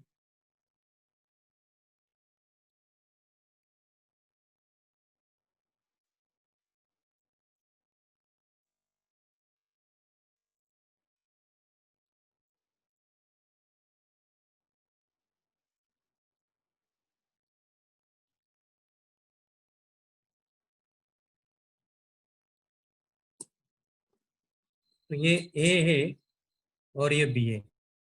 मैंने क्या कहा था, ए बी के परपेंडिकुलर, है ना, इस तरह से रखना है कि अपने को उसका मिरर उसमें, उसकी इमेज उसमें नजर आए। इसका मतलब ये यहाँ होना चाहिए प्लेन मिरर। तो जैसा फिगर इधर दिख रहा है वैसा फिगर इधर है। ये बात समझ में आ गई सबको? इसका मतलब प्लेन मिरर ऐसा रखा होगा। तो यहाँ से जो करंट जाएगा I1, वही करंट यहाँ से आना चाहिए। यहाँ से जो करंट जाएगा वही करंट यहाँ से दिखना चाहिए। जो करंट यहाँ से जा रहा है I3, वही करंट यहाँ से दिखना चाहिए।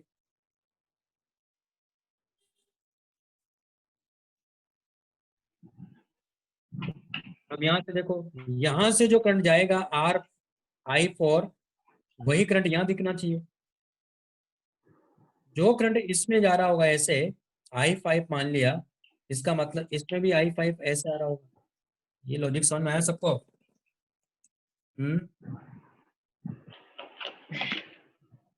भाई किसी को डाउट है हाँ इसमें? सर।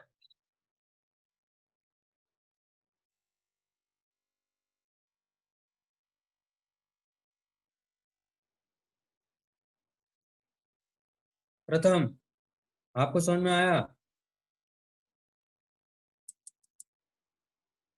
प्रथम, अरे बेटा कहाँ हूँ? प्रथम, समझ में आया? रुको अभी। ओके, बाकी लोगों को भी समझ में आ गया ना भाई? अब यहाँ देखो, अब आप तो क्या करेंगे, इसका मतलब यहाँ से I3 गया तो I3 ऐसे आना चाहिए। इसका मतलब ये हुआ कि सर्किट ऐसा होना चाहिए। रीड्रॉ कर रहा हूँ।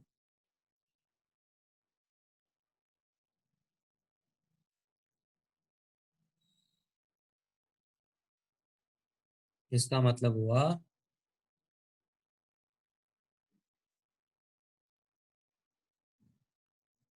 कि सर्किट ऐसा होना चाहिए।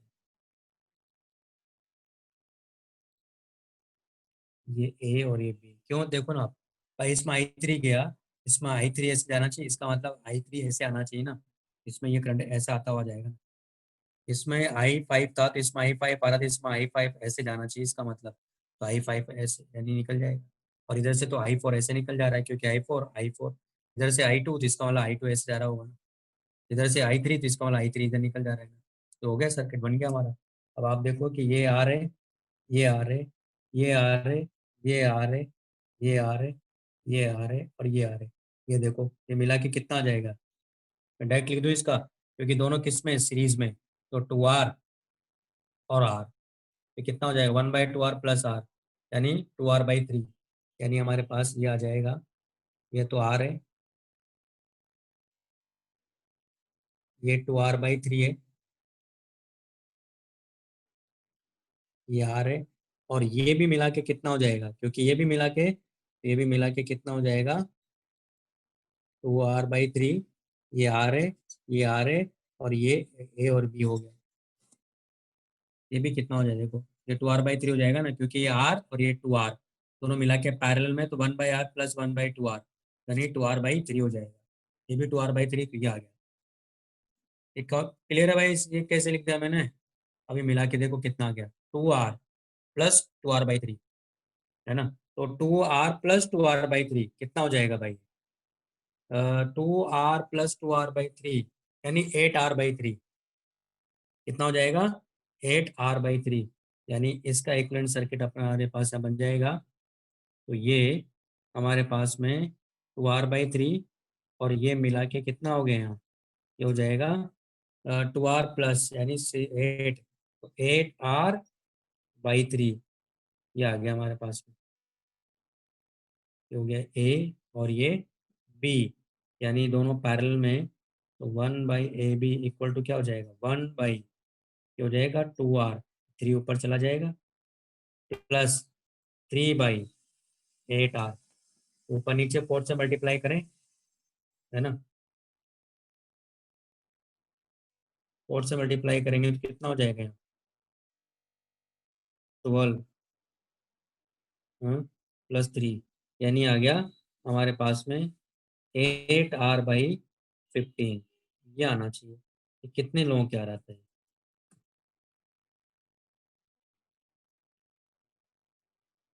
बता देते हैं कितने लोगों ने किया है, वापस से समझाता हूँ मैं भी वापस से, किसी ने किया है?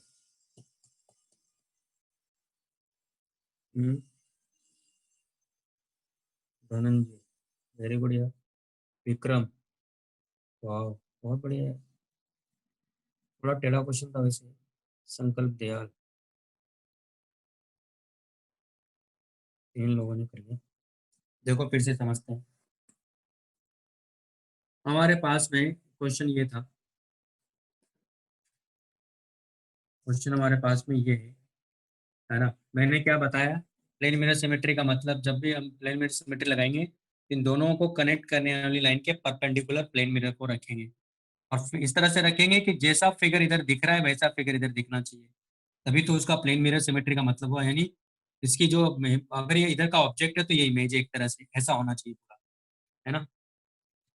तो अब मैंने क्या मान लिया, क्या प्लेन मिरर रख दिया था। अब यहाँ देखो, यहाँ से I1 आ रहा था, इसका मतलब इसमें क्या लगेगा, I1 जा रहा है, इसमें I3 जा रहा था, इसमें क्या लगेगा, I3 ऐसे जा रहा है, इसमें I2 जा रहा था, इसमें क्या लगेगा, I2 जा रहा है, इसमें I5 आ रहा था, इसमें क्या लगेगा, I5 आ रहा है, इसमें I4 जा रहा था, इसमें क्या लगेगा, I4 लगेगा, इसका मतलब इसमें I4 ही जा रहा है, इसमें I1 ही जा रहा है, इसका मतलब क्या हुआ यहाँ, इसमें I2, इसका मतलब यहाँ से I2 आ रहा है, ठीक है, यहाँ इसका मतलब I3, तो इसका मतलब इधर I3 जा रहा है, ये पूरा सर्किट ऐसे बन गया। उसी तरह यहाँ देखो, ये I5 है तो ये I5 हो गया, इसका मतलब है कि ऐसे ब्रेक कर लेंगे,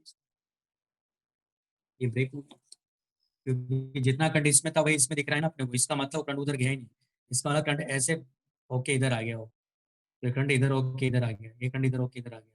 अब यहाँ देखो, ये क्या है, तीनों, यानी दोनों किस में, सीरीज में, तो 2R और R मिला के कितना हो गया, 2R/3, इसी तरह 2R और R, क्योंकि 2R और R तो पैरेलल में मिला के क्या हो जाएगा, 2R/3 हो जाएगा, क्योंकि 1/R + 1/2R, क्या आ जाएगा, 2R/3, ये तो R है, ये भी R है, और ये तीनों मिला के कितना हो गया, 2R + 2R/3, यानी 6R + 2 यानी 8R/3, और 2R/3 यहाँ दोनों पैरेलल में, तो 2R/3 ऊपर चला जाएगा, यहाँ 8R/3, ऊपर नीचे मैंने 4 से मल्टीप्लाई किया तो 8R हो गया, 8R हो गया, है ना, तो 4 से मतलब 12 + 15, तो 8R/15 आ गया, ऐसे करना। तो प्लेन मिरर सिमेट्री का कॉन्सेप्ट समझना है आपको बस, वो भी क्वेश्चन देखते देखते आपको समझ में आने लग जाएगा कहाँ लग रही है, ठीक है। जैसे और भी क्वेश्चन है, देखो एक मिनट,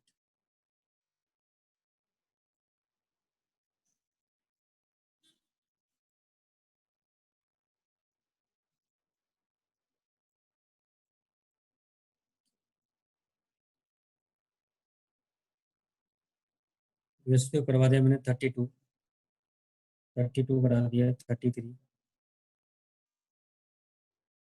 आप करो अभी सारे क्वेश्चन करो। 30, आपके पास बुकलेट PDF है ना, हाँ, सर। हाँ सर। क्या हाँ करो सर। हाँ, क्वेश्चन नंबर 32, एग्जाम्पल 32 करो। देखो एक तो एग्जाम्पल 32, 33, 34, तीनों क्वेश्चन करो इसमें से।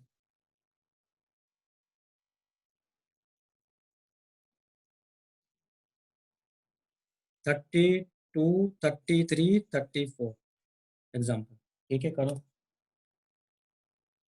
बुकलेट में से देख के करो।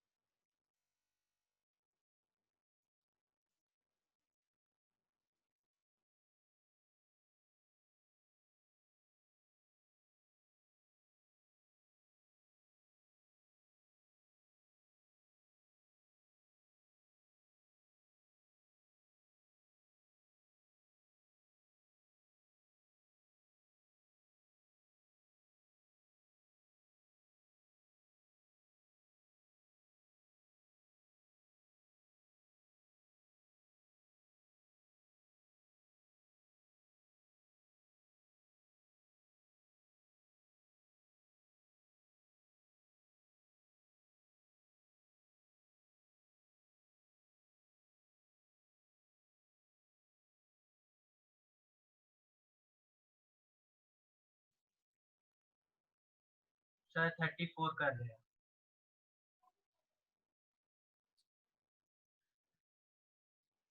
हाँ, वेट स्टोन में भी अगर लग रहा है, बन रहा है तो लगा सकते हो, बिल्कुल कर सकते हो। ठीक है,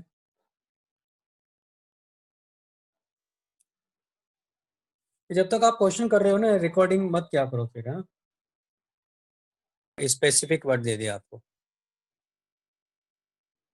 सर 34th वाला। 34 बताओ ना। तो सर 33 भी थर्ड बता दो मैं, 33 बताओ। क्योंकि परपेंडिकुलरली रखा तो फिर वो सिमेट्रिक नहीं आ रहा। चलो देखते हैं ना क्या क्वेश्चन है।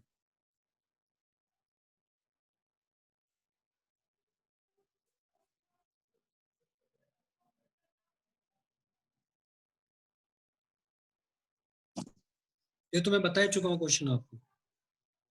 हाँ, अब जैसे ये क्वेश्चन है, हाँ इसमें इसमें भी देखो क्या है, आर और आर है ना, वर्टिकल वाले, यहाँ से जीरो जीरो ही करंट जाएगा, क्योंकि ये सिमेट्री। हाँ, इसमें एग्जैक्टली वैसा वो नहीं लग रहा है, लेकिन देखो क्या हो रहा है यहाँ।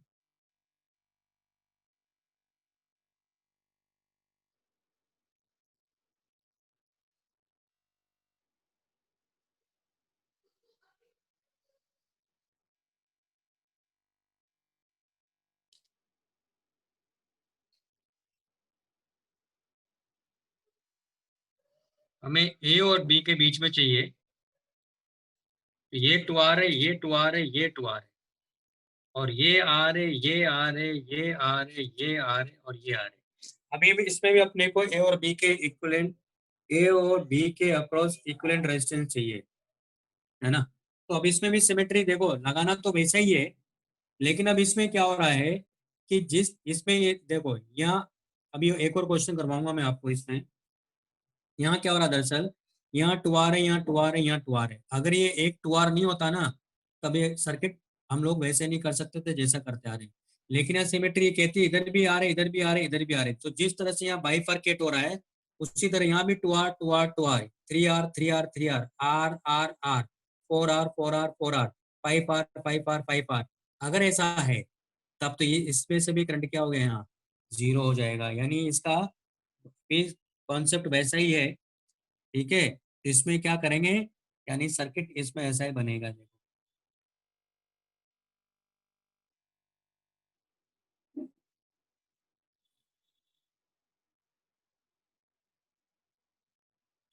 ये ए और ये बी, इसमें भी करंट नहीं जाएगा, क्योंकि ये आर, ये टू आर, ये टू आर, ये आर, ये टू आर, ये आर। तो अगर ऐसी भी कोई सिमेट्री आपको मिलती है, इसका मतलब है कि यहाँ से कोई करंट नहीं जाने वाला। क्यों? क्योंकि इधर जैसी सिमेट्री है, मैं मानता हूँ कि यहाँ आर आर है, यहाँ two R two R two R है, लेकिन मैं ये भी कह रहा हूँ कि अगर यहाँ टू आर न होकर सिर्फ आर होता और यहाँ टू आर और यहाँ आर, तो फिर आप ये वाला कॉन्सेप्ट नहीं लगा सकते हैं, फिर तो किरचॉफ से सॉल्व करना पड़ जाएगा इसको। ठीक है, हाँ मतलब जैसा इधर इस तरह से होना चाहिए, रेशियो सेम होना चाहिए एक तरह से।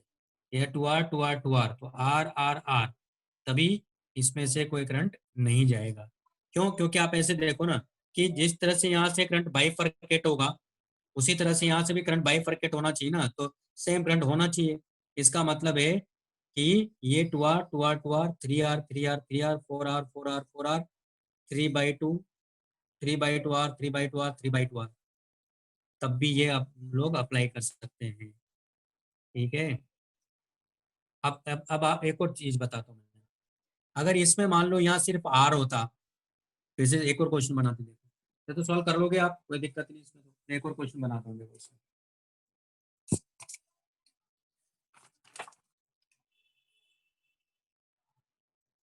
तो अब मेरे ख्याल से इससे थोड़ा लॉजिक समझ में आएगा कि कहना क्या चाह रहा हूँ।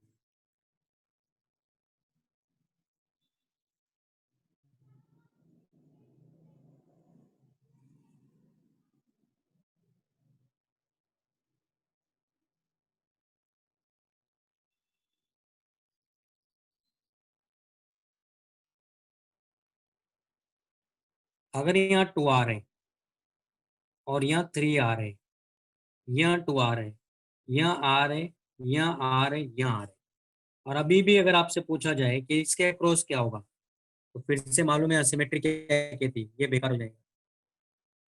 भले यहाँ थ्री आर है, मैं 3R यहाँ लेता तब गड़बड़ था।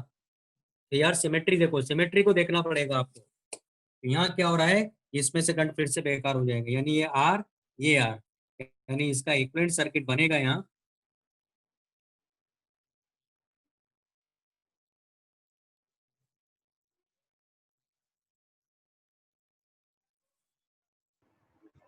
सर तो ये R, ये 2R, ये R, ये 3R, ये R, ये 2R, सॉल्व कर लो, आंसर आ जाएगा। ये A और ये B। हाँ बोलो अब। सर वो अथर्व वेटिंग रूम में है। हम्म, ठीक है। तो ये इस तरह से सर्किट, अगर ऐसा भी होगा तब भी आप इन दोनों के अक्रॉस क्या हो जाएगा, यानी यहाँ से कोई करंट जाएगा नहीं। ये सिमेट्री ये कहती है। मेरे ख्याल से बात समझ में आ गई होगी, या और मॉडिफाई करते हैं जैसे इसको। तो मतलब ए बी को ज्वाइन करने वाले वायर के अक्रॉस सिमेट्री की जरूरत नहीं है। नहीं नहीं, मतलब इस तरह के क्वेश्चन वो उसके लिए तो वो देखना ही पड़ेगा, पहले जो बताया था।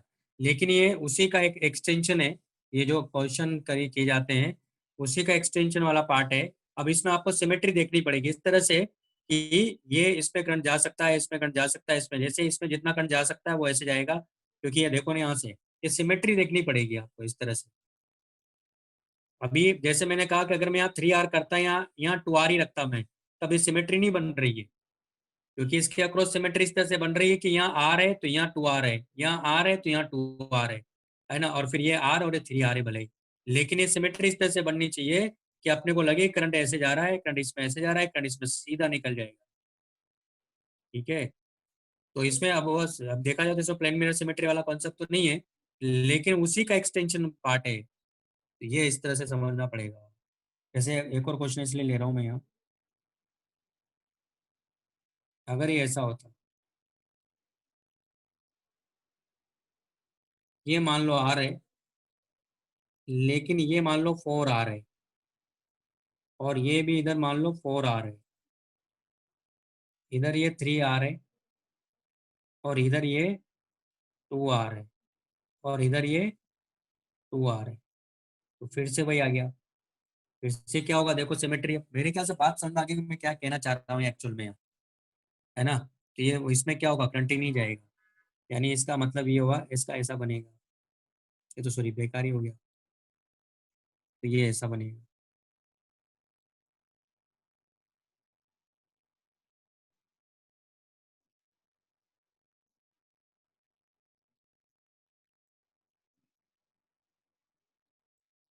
तो ये 4R, ये R, ये 3R, ये 2R, ये 4R, और ये 2R, और ये A और ये B के अक्रॉस ये आ जाएगा। कुछ नहीं, कुछ कुछ तो पूछा है, क्या क्या पूछा है।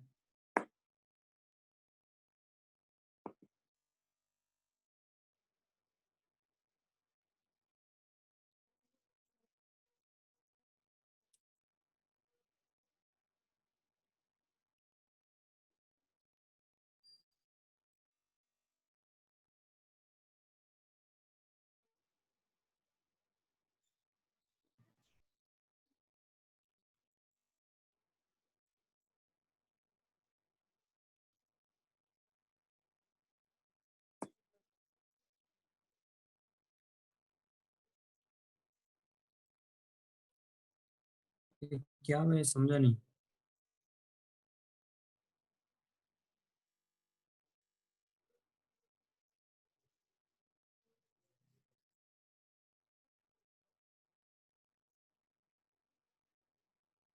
हाँ, किरचॉफ तो हमेशा वैलिड है।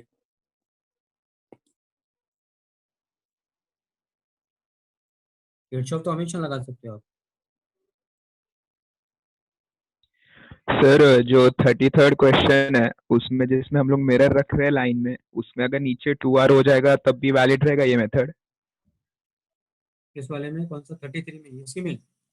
हाँ, तो उसमें जैसे जिसमें हम लोग मिरर रख रहे हैं उसमें अगर नीचे वाला 2R हो जाए, 33 में नीचे वाला कौन सा 2R हो जाए? जिसमें मिरर रख रहे हैं हम लोग वो वाला लाइन ऑफ सिमेट्री। तो इसका मतलब मैंने तीन क्वेश्चन लिए, तीन क्वेश्चन का बात ही पकड़ भी नहीं है इसका मतलब, इसलिए आपने डाउट पूछा है। मैं इसी क्वेश्चन में मैं इसमें बना के दिखाता हूँ मैं आपको, देखो ये क्वेश्चन लेता हूँ, ये ले लेता हूँ मैं। अब इसको अब मुझे बताइएगा क्या इसमें अप्लाई कर सकते हैं क्या।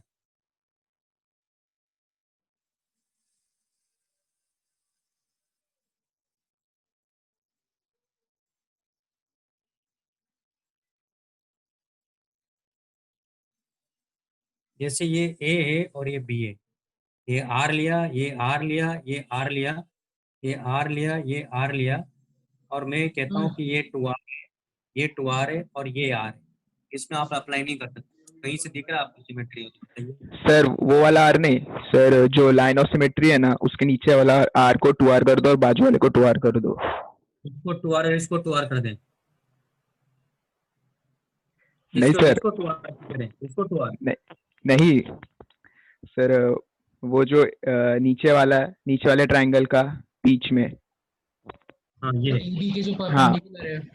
हाँ इसको ये 2R कर दो। परपेंडिकुलर आर की बात कर रहे हो, इस वाले आर की। हाँ हाँ तो उसके हाँ। नीचे वाले को 2R कर दो, आप ऊपर वाले को आर ही रहने दो, और फिर आजू बाजू इसको टू आर कर दे, इसको उसको 2R कर दो।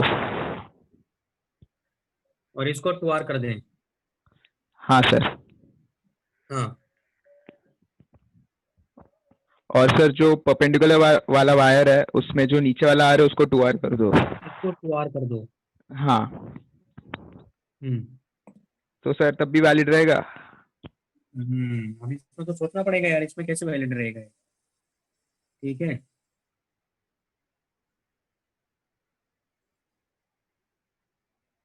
तब भी इसमें वैलिड ही रहना चाहिए मेरे हिसाब से तो। इसमें भी वैलिड ही रहना चाहिए। ठीक है, ओके सर, ओके सर। हाँ क्योंकि इसमें आर है और यहाँ टू आर है ना हमारे पास में, यहाँ आर है यहाँ टू आर है, तो मेरे हिसाब से तो रहना ही चाहिए यार। फिर भी इसमें सोचना पड़ेगा भाई, तो फिर तो थोड़ा सा बताता हूँ मैं फिर इसके बारे में। अगर ये टू आर कर दिया तो क्या होगा। ठीक है, हाँ सर। ठीक है। तो हाँ हाँ बोलो। जो वर्टिकल वाला वायर है उसके लेफ्ट में जो 3 रेजिस्टेंस है उनका कोई रेशियो रहे अगर 1 के अलावा, जैसे R 2R 3R। मतलब यहाँ 3R ऐसा रहे, नहीं, या जैसे एक R एक 2R और एक 3R देखो मैं लेफ्ट आपको एक साइड। क्वेश्चन बताता हूँ, एक मिनट रुको। एडवांस में एक क्वेश्चन आया था, उसको बताता हूँ मैं आपको।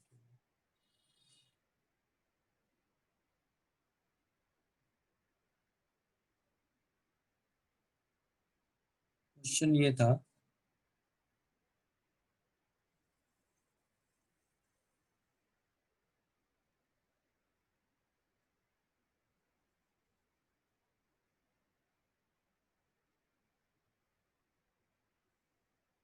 जैसे तो एस वर्मा में दिया भाई, ये आर है, ये आर है, ये आर है, ये टू आर है, ये टू आर है, ये टू आर है, और ये थ्री आर है, ये थ्री आर है। ये क्वेश्चन था। उसमें पूछ रहा था कि वही पूछ रहा था कि इसमें कितना करंट जाएगा, इसमें कितना जाएगा, इसमें इसमें सब में करंट कितना जाएगा। अब जैसे ये वाली सिमेट्री है, अब इसमें क्या है, दरअसल ये इस तरह की सिमेट्री है कि इस दोनों में कोई करंट जाता ही नहीं है। इसका मतलब इसका पोटेंशियल हमेशा सेम हो जाता है। ये इस तरह की सिमेट्री, यानी सारा करंट यहाँ से इधर निकल जाएगा, सारा करंट यहाँ से इधर निकल जाएगा। तो इसका मालूम है इक्विवेलेंट सर्किट क्या हो जाएगा इस केस में। इसका ये भी एक सिमेट्री होती है।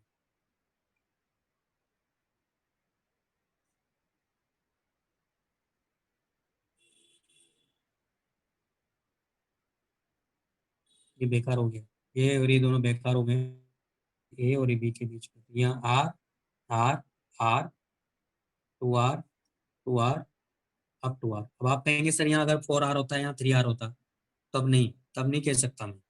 लेकिन इस केस के लिए मैं कह सकता हूँ कि यहाँ भी 3R है, यहाँ भी 3R है, यानी सारा करंट इसमें ऐसे निकल जाएगा, सारा करंट इसमें ऐसे निकल जाएगा। ठीक है, लेकिन अगर यहाँ 2R हो जाए या 2R भी हो जाए या R भी हो जाए तो मैं नहीं कह सकता। तब फिर सोचना पड़ेगा। लेकिन ये इस तरह की सिमेट्री है कि अगर हम बैटरी की पोलरिटी चेंज करें तो मान लो करंट जिसमें इस तरह से फ्लो करे तो पोलरिटी चेंज करने का मतलब वैसा ही करंट इधर भी फ्लो करे। इसका मतलब उस केस में ऐसा होता है कि ये बेकार हो जाता है। इसका मतलब जो करंट यहाँ से जाएगा वही करंट यहाँ से फ्लो कर रहा होगा, जो करंट यहाँ से आ रहा होगा वही करंट इधर से फ्लो कर रहा होगा जब बैटरी की पोलरिटी चेंज करेंगे। इसका मतलब है कि यहाँ कोई करंट जा ही नहीं रहा है। इसका मतलब यहाँ जो करंट जाएगा वो सीधा करंट यहाँ से ऐसे निकल जाएगा, यहाँ से भी जो करंट आएगा सीधा यहाँ से निकल जाएगा, यानी दोनों के दोनों रेजिस्टेंस क्या हो जाएंगे उसके बेकार। ठीक है, तो ये भी एक सिमेट्री होती है। अब इसमें तो कोई ऐसी प्लेन मिरर सिमेट्री लग नहीं रही है, लेकिन लगा वैसे ही रहा हूँ मैं कॉन्सेप्ट इसमें, ये दोनों क्या हो जाएंगे, ये बेकार है, यानी एक्चुअल में ऐसा सर्किट बनता है इसका। तो किरचॉफ से करेंगे तब भी मिल जाएगा इसका, ऐसा नहीं कि नहीं मिलेगा। ठीक है, तो अभी और भी प्रैक्टिस करेंगे, अभी तो और भी बताता हूँ मैं क्वेश्चन इसमें। और वो जो क्वेश्चन पूछा था इसका पहले कौन सा था, ये मैं सोचता हूँ इस बारे में, अगर यहाँ टू आर लगाएंगे तो क्या होगा। ठीक है, ये बताता हूँ, क्योंकि अभी तो एग्जैक्टली तो बता नहीं सकते। हाँ बोलिए। सब वो नहीं, मतलब अगर लेफ्ट साइड में एक रेशियो आपने बन रही कहा है। 3R मतलब R 2R 3R है। हाँ, और वही रेशियो राइट में भी बन रही है, 2R हाँ 4R 6R। हाँ, हाँ तो ये ऐसा केस बन जाएगा ना। इसका मतलब जहाँ पे भी कोई भी रेशियो आ रही है उसके अबाउट लेना है, और जहाँ सिमेट्री नहीं आ रही है, रेशियो नहीं आ रही है, उधर करंट इग्नोर करना है ना। मतलब यहाँ इस तरह जैसे इसमें देखो ना आप, जैसे इस केस का तो हटा दो आप, इस केस की बता रहा हूँ। जैसे यहाँ 2R है, यहाँ 4R है ना। तो सिमेट्री इस तरह से बन रही है कि जितना करंट उसमें जाएगा उतना इसमें जाएगा, फिर है ना कुछ कुछ इसमें जाएगा, तो इन दोनों में क्या जाएगा, सेम करंट जाएगा। इसका मतलब उस केस में भी दोनों क्या हो जाएंगे, बेकार हो जाएंगे। ठीक है सर, समझा। है ना, क्योंकि यहाँ भी आर होना चाहिए, यहाँ भी आर होना चाहिए। अब यहाँ आर यहाँ 2R कर दिया तो वो सोचने वाली बात हो गया, उसमें मुझे सोचना पड़ेगा कि होगा कि नहीं होगा। लेकिन वो इन इस तरह के केसेस बनते हैं उसमें तो 100% श्योर है कि अगर यहाँ 4R यहाँ 4R यहाँ 2R यहाँ 2R है, या ऐसा सर्किट बनता हो ये आर आर आर यहाँ 2R और यहाँ भी सेम रेजिस्टेंस होना चाहिए, जो यहाँ है वो यहाँ होना चाहिए, तब ये कि दोनों उस टाइम भी ये बेकार हो जाते हैं, तो आप डायरेक्ट यूज कर सकते हो। किरचॉफ से तो बहुत लंबा चला जाएगा। वैसे तो इसका एक और तरीका बताऊंगा मैं आपको, डेल्टा को स्टार में कन्वर्ट करना वाला, तो उससे भी आ जाएगा ये, तो उस केस में भी हो जाता है ना। लेकिन ये सिमेट्री ऐसे चेक करेंगे हम लोग।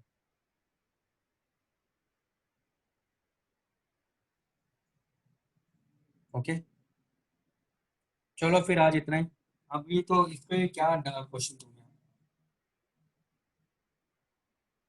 ठीक है, मैं देता हूँ इसके क्वेश्चन। आप तो डीपीपी करवा गई थी, कहाँ तक डीपीपी कर लिया आप लोगों ने।